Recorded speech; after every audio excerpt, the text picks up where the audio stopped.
right now on 5 on Your Side at 10. They say ignorance is bliss. A new restaurant model in Florissant is cooking up some online chatter. Sticking to our code and we rolling it out. No weekend washout, but most of us will see some rain. When your outdoor plans might have to be adjusted. A mother charged in the deaths of her 2 children. Now a community is in mourning. When we first got word of who it was, the first thing we thought about was the kids and how they're going to be affected. But first tonight, another shooting at a downtown Metrolink station, this time an officer stepping in. We start with breaking news. I'm Kelly Jackson. Mike Bush is off tonight. Tonight, the teenage suspect is in the hospital, and now we're hearing from police about how it all started. 5 on Your Side's Brent Solomon is live downtown. What are you learning, Brent? Well, Kelly, the Metro Transit station here is just reopening in the last hour and a half. It had to shut down for nearly 2 hours. It all started when there was a confrontation right here on the ramp. An officer saw what was happening and quickly took action. Take a look at your screen right now. It was just after 6 o'clock this evening. Police say a group of people got into a fight here at the Civic Center Transit Metro stop at 14th and Clark, which was right across the street from Enterprise. A sheriff's deputy was on scene at the time. Officers say the fight escalated when the teenager, who is under 17, pulled out a gun and started opening fire. We're told that's when the deputy pulled out his gun and quickly stopped the shooter. Law enforcement agencies were here in the city of St. Louis conducting business, saw a deadly force incident, and took action to protect other individuals that were in the area using public transportation or just doing business in the city of St. Louis. At this hour, no word how many shots were fired. Police are now reviewing surveillance images to learn more.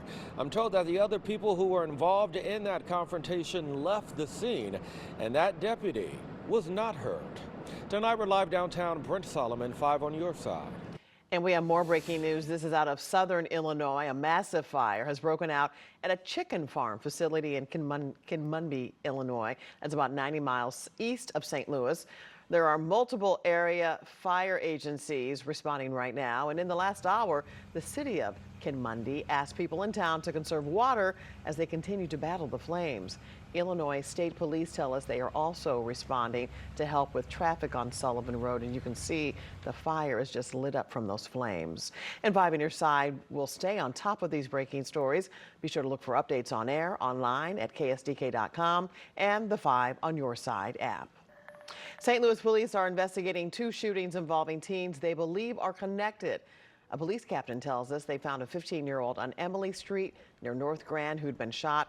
Shortly after, police pulled over a car near 10th and Pine Street. That's when they discovered a 16-year-old boy who'd been shot in the chest and arm. Both teens were taken to the hospital. We don't know their conditions or how the 2 shootings are related. A Jefferson County mother is now charged with murder in 2 different counties in the deaths of her 2 young children. Moments ago, one of the charges was upgraded. Ashley Parmalee is being held in the Jefferson County Jail on 2 counts of first-degree murder. 5 on Your Side's Laura Barcheski continues to follow this story for us as the community grieves tonight. The Jefferson County Sheriff's Office says Ashley Parmalee showed up to the Festus Police Department Tuesday and told an officer she killed her 2 children, 9-year-old Scarlett and 2-year-old Isaac. Court documents say police found the little girl with a gunshot wound in the trunk of Parmalee's car at the police station. And attempted life-saving measures, but were unable to successfully save the 9-year-old. Investigators say Parmalee told them she was driving in St. Francis County Tuesday morning, pulled off the road, got out of the car, and shot her daughter near a pond. We saw deputies with metal detectors searching near a pond off Highway E. St. Francis County charged her with first-degree murder and armed criminal action in the death of Scarlett. It's very difficult to just the idea of it is unheard of, and it's hard to understand. But when it's this close to home, like in our backyard, we could see that from our front door. A memorial continues to grow outside of the Festus Police Department. It is just feet from where Scarlett died. I talked with a young man paying his respects who says his sister is grieving the loss of her friend. All she knows is that she'll never see her again, but like we told her, just like remember the good times, you know. Police believe later Tuesday morning, Parmalee drowned her 2-year-old son, Isaac. His body was found in the fountain near Timber Creek Resort, where a small memorial popped up on Wednesday. She's been charged with second-degree murder in connection with his death. Alicia Vasquez says as a mom of kids of a similar age, this tragedy has been hard on her and her family, as well as the whole community. I think everybody's just at a loss of words. I think a lot of people in our community feel it like they might not have known this family, they might not have kids in this school, but we're all a community and they want to help and support. Reporting in Jefferson County, Laura Barcheski, 5 on your side. And if you would like to help with funeral costs for Isaac and Scarlett's families, there are 2 GoFundMe pages. You can find links on KSDK.com. Tragedies like this can have an impact on so many. The Jefferson County Sheriff's Crisis Intervention Team is working to provide resources for first responders on the job, but experts also say people who were not there and just learned about the victims through the news can still be affected. Nobody's prepared to hear about a mom killing her children. It is incredibly painful. And for some of us, we may have intense emotional reactions to that. Those emotional reactions for you are very normal to this very unusual, abnormal event. If you think you or a friend needs the help of a professional, Dr. Andrews also says you can start by calling the crisis hotline. That's at 988. Right now, area advocates are prepping for another trip to our nation's capital. The Radiation Exposure Compensation Act, known as RECA, could be put up for a vote on the House floor next week. That program is set to expire in a little over a week. For years, victims in our area have not been included in RECA. A stripped-down version of RECA was supposed to be voted on next week.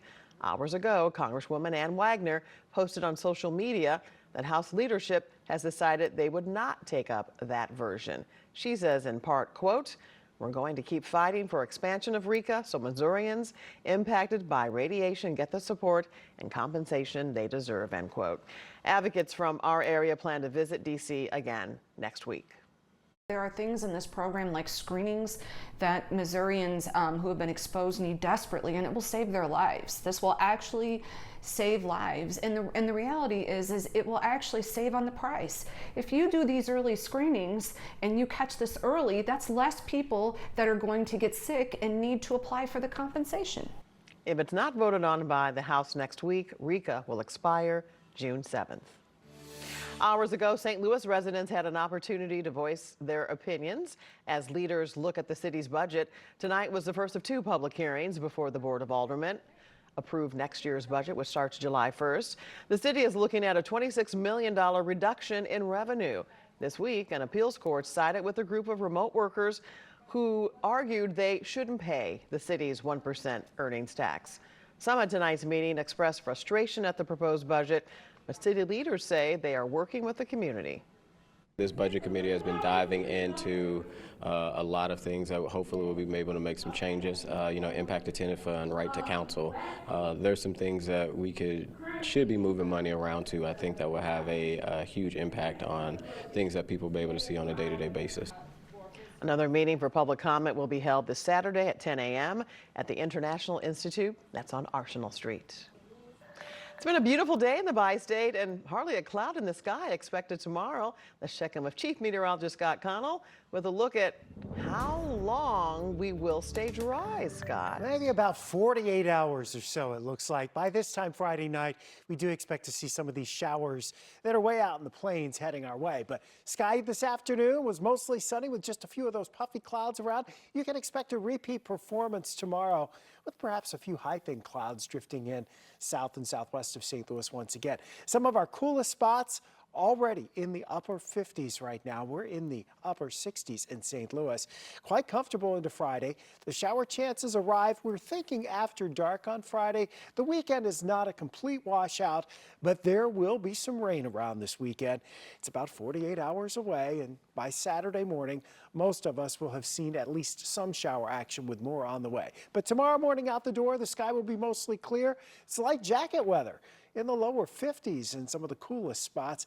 We'll see in a few minutes. We'll talk more about the timing of our weekend showers. Recently, a Narcan box was unveiled inside Soulard Market.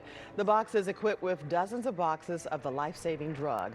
Narcan is an opioid overdose reversal drug. The installation is possible because of a partnership between St. Louis Public Library and the Behavioral Health Bureau.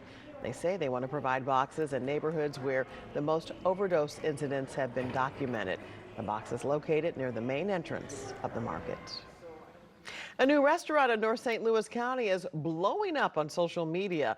Lots of people have plenty to say about the age restrictions at Bliss in Florissant. Today, 5 on Your Side's Robert Townsend talked to the owner and customers. Kelly, the restaurant owner, tells me he wanted a business where people 30 years old and older can go, enjoy, and have a peaceful time. And with that, he says, come age limits.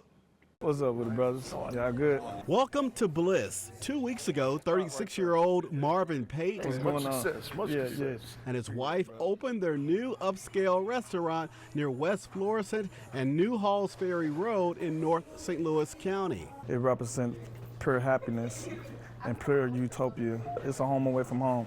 You could come here and feel like that you were actually on a resort. Delicious. Jamaican style. The restaurant's popular West African Caribbean cuisine, Lamb chops ready? isn't the only hot topic simmering on social media. People can't stop chattering about the age restrictions at Bliss. Women must be at least 30 years old and men 35 to enter the business. It's just something for the older people to come do and have a happy hour, come get some good food, and not have to worry about some of the young folks that bring some of that drama. And of course, we have been getting a little backlash, but that's okay because we're sticking to our code. Everyone who enters the restaurant will have to show their ID to a hostess or a St. Louis County police officer after 7 p.m. Wednesday through Sunday. He has a policy that suits the clientele that he's trying to draw in. I think he's on the right track. Those are younger ones, you could come patronize the business once you turn 30 or 35, because we're going to be here for a while.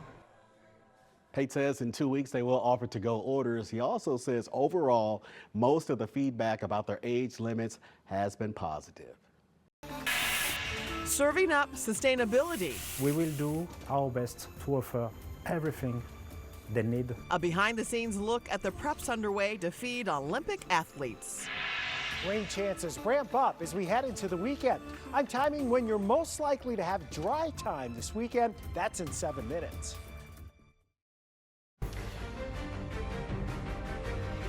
Today, deliberations began at former President Trump's criminal hush money trial. The jury stayed behind closed doors for a majority of the morning, but they also signaled that they had some questions for the judge. The jury went home for the evening after a little more than 4 hours of deliberation. During the deliberations, Trump was not allowed in the courtroom. He again voiced his displeasure with the trial, calling it politically motivated. I mean, what is very unfair is that I'm not campaigning in this room all day long. From morning to night, in the Biden witch hunt. Take a look at where the people come from. It's a Biden witch hunt, this weaponization. The former president also says the judge should just end the trial to, quote, save his reputation. Jurors will return to court tomorrow morning to continue deliberations. A pharmacy chain is cutting prices. Walgreens announced some price cuts as part of their summer of savings. The company hopes to lure back inflation-weary shoppers. It will impact 1,500 products. The company points to a challenging retail market after reporting last quarter's earnings. Target and Walmart also made similar cuts in recent weeks. With the Paris Olympics approaching, the host city wants to leave its mark on these games as the greenest in Olympic history. Food is a big part of the French culture, and reducing waste is a big priority. Matt Rascone has the scrumptious details.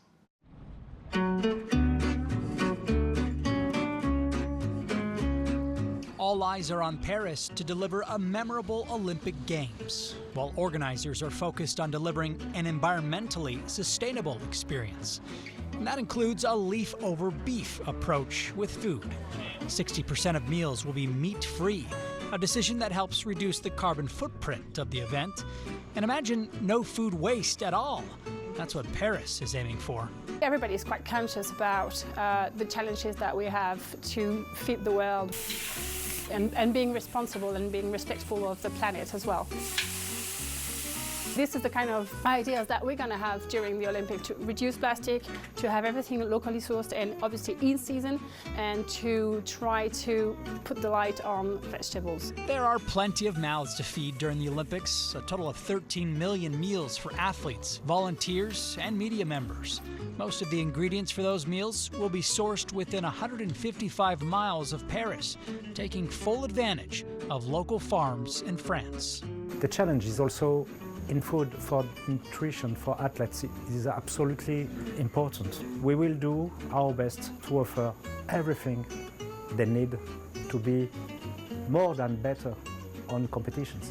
At the Athletes Village, no paper plates for the 15,000 athletes to dine on. They'll eat off washable plates instead. And athletes will get to experience fresh baguettes every day, starting with breakfast. And of course, plenty of mouth-watering pastries, including macaroons, are available for all to enjoy. The Olympics bring people from all over the world together, and Paris plans to do just that, one bite at a time. Paris organizers will also install free drinking water points throughout the various Olympic sites to help reduce plastic waste. In fact, all single-use plastic is banned from the Olympics. You can watch the opening ceremony and summer games here on 5 on Your Side starting July 26th. To read more about the Olympics, just text the word Paris to 314-425-5355 and we'll send you a link. We're just over a week away from the Susan G. Komen More Than Pink Walk. It is Saturday, June 8th. It starts at 9 a.m. in Tower Grove Park, and our own Kay Quinn is the MC. Money raised supports breast cancer research, care, and support. 5 on Your Side has been a partner with the walk for more than 25 years. To register, you can go to KSDK.com and look for this story in the As Seen on TV section, or text Komen to 314-425-5355, and we will send you that link. Let's check in with Chief Meteorologist Scott Connell with the Weather First forecast. A lovely evening. It has been gorgeous. This stretch has been really nice, and we certainly needed it after the stormy weather of last weekend and really the last 6 weeks. Looking out at Lambert, there have been a few flight delays today, but overall air traffic not quite as impacted as it has been. And how about this? Howard gets the award from Valley Mines, the first tomato of the year, already pulling it off the vine. Kelly, it's not even the end of June. You know, this is way early. Howard also said he had some peppers. So the rains and the recent warmth apparently playing well in southern Jefferson County for those tomato plants and the pepper plants. 68 degrees right now. Our high today was 78, a little below average after the morning low of 57, but a nice refreshing day. Winds are very light out of the east-northeast at 6 miles per hour. We settle back around 50 in some of the coolest spots like Mount Vernon over towards Flora. Also in some of the low spots here of the eastern Ozarks under a mainly clear sky. No weather issues tomorrow. Temperatures are back into the upper 70s, around 80. Plenty of sunshine. The winds will turn to the southeast. They'll be on the light side tomorrow. Mainly clear for us. A few of these high clouds out to the west coming across Kansas and Nebraska may drift into western and southern parts of the area, but those showers and thunderstorms probably don't get here until after sunset on Friday. They may get into the Rolla and Salem area later on Friday, but we'll look at clouds increasing. Slightly warmer Friday afternoon around that 80-degree mark for the high. As we go into Friday night, the larger area of showers will be on the approach from the south and southwest. We will start Saturday morning with showers in the area, maybe some rumbles of thunder. By Saturday afternoon into Saturday night, the better chances for rain shift away from St. Louis. And while we can't guarantee Sunday is completely dry, the chances for rain on Sunday sure do look limited, but they're not zero. So Saturday, we start with the unsettled weather in the morning. Nothing severe, but showers, some rumbles of thunder. That likely continues through noon, but as we head into the afternoon, we tend to see that rainfall scatter out across the area, and then the chances for rain decrease a bit as we head into Saturday night into Sunday.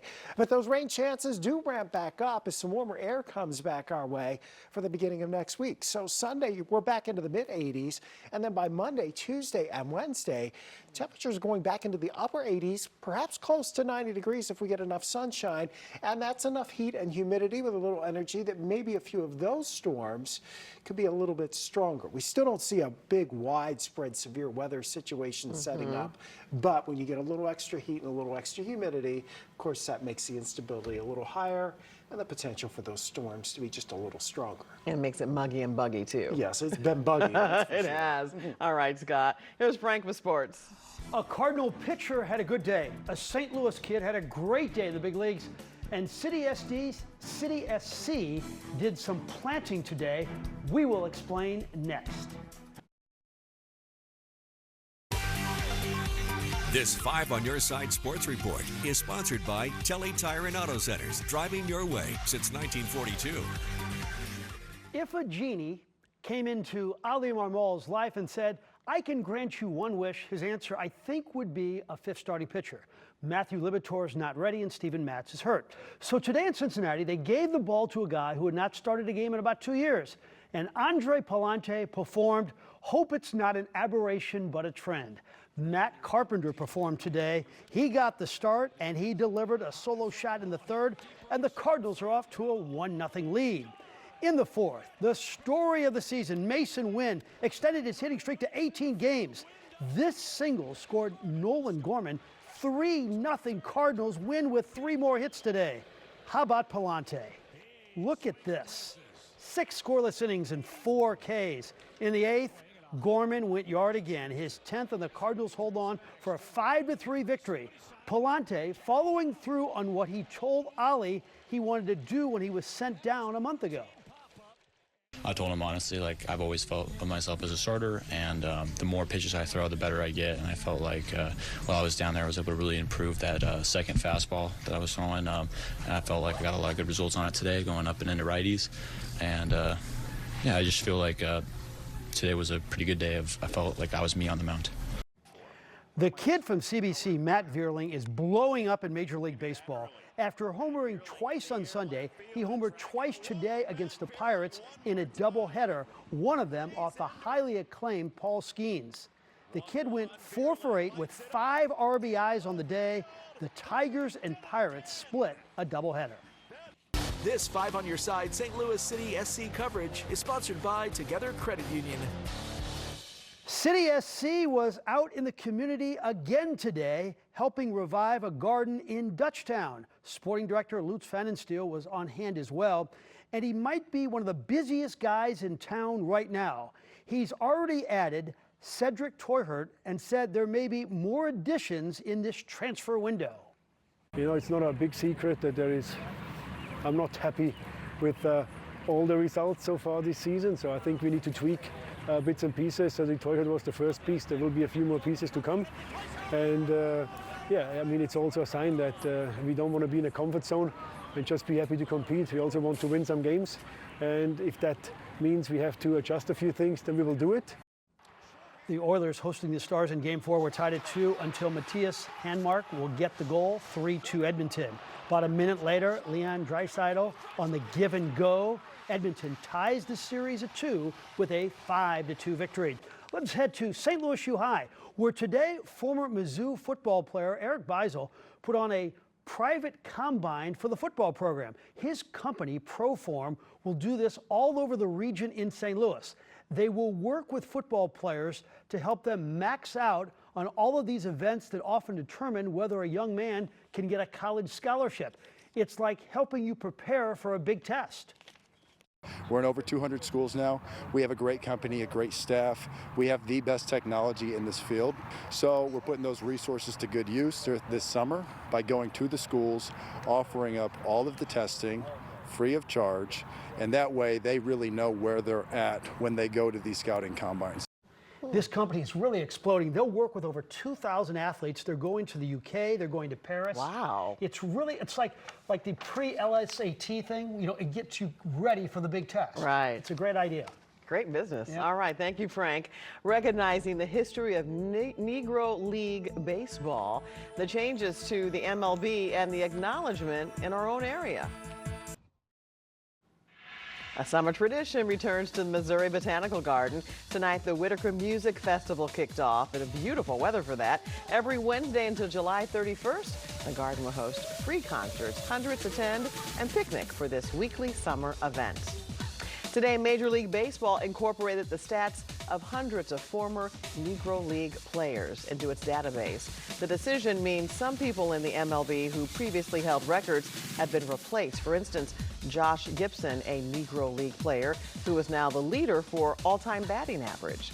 This announcement comes at a time where there is a push to bring a Negro League museum to St. Louis. It would be in the Jeff Vanderloo neighborhood, and you can find out more about the development efforts on KSDK.com. Let's check out the weather one final time. You know, we got a cool, crisp morning tomorrow morning, in the 50s out the door, close to 80 tomorrow afternoon. In fact, for the next few afternoons, close to 80, but the clouds are back Friday. Friday evening, the rain showers arrive, and Saturday's a bit damp, especially in the morning. All right. Thanks so much for joining us at 10. The Tonight Show starring Jimmy Fallon is next. Be sure to start your day with Today in St. Louis. That starts at 4 a.m.